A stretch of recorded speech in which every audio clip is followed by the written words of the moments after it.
Hello adventurers, if you're familiar with the Wizard's Missing Gemstone, you'll know that Alvi the Wizard has uncovered a secret dungeon underneath his tower, and it is your job to help him find 5 ancient tomes that reveal the secrets of the town Kyrinth. And so with this game, this is Dungeoneer for hire, so you are a Dungeoneer hired by Albi to uncover those 5 ancient tomes. Every time you enter a room, you'll roll on the encounters table, so you'll come across traps, monsters, and other Dungeoneers. So for traps, you have to do a dex save, and you're trying to just do your best to avoid getting hurt by those traps.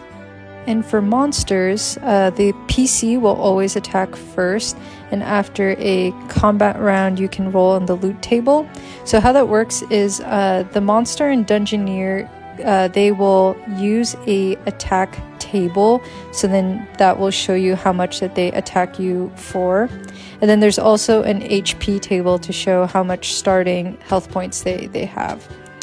And so when you win, you roll on the loot table, so you can see you can get a healing potion, a shield, or an arcane sword.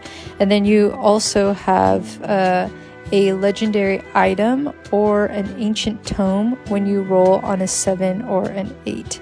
So when you roll on a 7 or 8, you do have a choice to either get that item, the ancient item, or the ancient tome, or the legendary item or the ancient tome.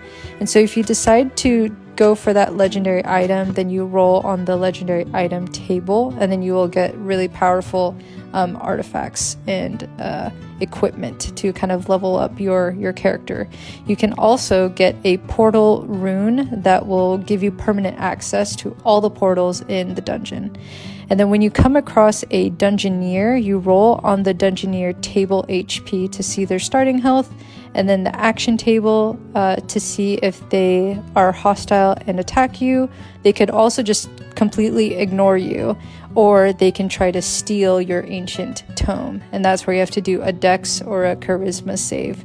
But since they are harder to kind of convince, you will have to do a -1 to that total. And so yeah, that is kind of a little bit about how that works. And then for the portals, there's also portals throughout the dungeon as well. So you either have to have the key, or you have to attempt to do a charisma save to decipher those runes. And then you can use any of those portals to teleport yourself through the dungeon. So yeah, that's a little bit about my game so far.